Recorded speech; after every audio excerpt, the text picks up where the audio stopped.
ஒரு medical bill போதும் உங்களோட 3 இயர்ஸோட சேவிங்ஸை கம்ப்ளீட்டாக அழிக்கிறதுக்கு. ஆஃபீஸில் கொடுக்குற ஹெல்த் இன்சூரன்ஸை மட்டும் நம்பியிருந்தீங்கன்னா, நீங்கள் வேலையை விடுறீங்க, இல்லை லே ஆஃப் பண்ணுறாங்க, இல்லை கம்பெனியே மூடிட்டாங்கன்னா, you will be in zero coverage and that's a big problem. So நீங்கள் தனியாக ஹெல்த் இன்சூரன்ஸ் எடுக்கணும். என்னென்ன விஷயங்கள் நீங்கள் ஞாபகம் வச்சுக்கணும் அப்படின்றத நான் சொல்கிறேன். கடைசி வரைக்கும் பாருங்கள். ஒரு ஸ்மார்ட் ஹேக் சொல்லியிருக்கேன், மிஸ் பண்ணிடாதீங்க. First one, no room rent gap.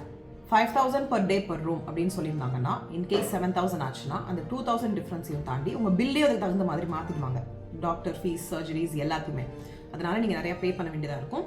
So room rent limit இல்லாத மாதிரி பார்த்துக்கோங்க. Second one, no co payment. நாங்கள் இவ்வளோ பே பண்ணுறோம், நீங்கள் 10% or 20% ஆஃப் த பில்லை வந்து பே பண்ணணும் அப்படின்னு சொன்னாங்கன்னா, டோன்ட் டேக் தட்.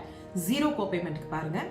மூணாவது, ரெஸ்ட்ரேஷன் பெனிஃபிட். நீங்கள் வந்து ஒரு 5 lakh கவர் எடுத்திருக்கீங்க, ஏதாவது ஒரு இல்னஸ் வருது, அந்த 5 lakh யூட்டிலைஸ் பண்ணிடுறீங்க. இப்போ 1 year கவரேஜ் முடிஞ்சிருச்சு. ஸோ உங்களோட பிளான் எப்படி இருக்கணும்னா, அது ரீசார்ஜ் ஆகிற மாதிரி இருக்கணும். நாலாவது, டே கேர் ப்ரொசீஜர்ஸ். 24 hours இருக்கக்கூடிய ட்ரீட்மெண்ட்ஸை கவர் பண்ணணும். கேட்ராக்ட், டயாலிசிஸ், மைனர் சர்ஜரிஸ்லாம் கொஞ்சம் மணி நேரத்தில் வந்து பண்ணிடுவாங்க.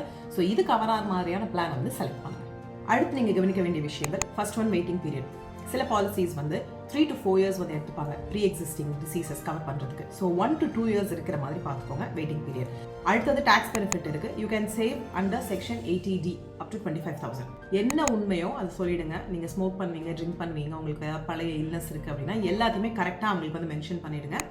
நீங்கள் செலக்ட் பண்ணுற பாலிசியோட லிங்க்டப்பாக இருக்கிற ஹாஸ்பிட்டல்ஸ், அதாவது டைப் ஹாஸ்பிட்டல்ஸ் வந்து உங்கள் ஏரியாவில் இருக்காங்களா, கேஷ்லெஸ் ட்ரீட்மெண்ட் அக்செப்ட் பண்ணுறாங்களா அப்படின்னு கேட்டுக்கோங்க. நோ கிளைம் போனஸ் இருக்கா அப்படின்றத வந்து பார்த்துக்கோங்க. சீப்பாக ஒரு பாலிசி கிடைக்குது அப்படின்றதுக்காக எடுத்துக்காதீங்க. அந்த டேர்ம்ஸ் அண்ட் கண்டிஷன்ஸ் என்னன்றதை புரிஞ்சுட்டு எடுங்க. அண்ட் ஸ்மார்ட் ஹேக் என்னன்னா, நீங்கள் 20 lakhக்கு ஹெல்த் இன்சூரன்ஸ் எடுத்தீங்கன்னா ப்ரீமியம் ஜாஸ்தியாக இருக்கும். ஸோ நீங்கள் ஒரு 5 lakhக்கு ஒரு பேஸ் பிளான் எடுத்துக்கோங்க. இதுதான் உங்களோட மெயின் ஹெல்த் இன்சூரன்ஸ். அதுக்கப்புறம் 15 lakhக்கு ஒரு டாப் அப் பிளான் எடுத்துக்கோங்க.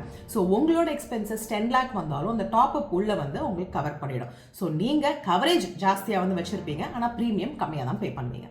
ஸோ நீங்கள் டக்குனு ஒரு ஹெல்த் இன்சூரன்ஸ் எடுத்துட்டு ஆஃபீஸ் ஹெல்த் இன்சூரன்ஸ் போதும்னு நினச்சிட்டு இருக்கிறவங்களோட ஃப்ரெண்ட்ஸுக்கு இதை ஷேர் பண்ணுங்கள்.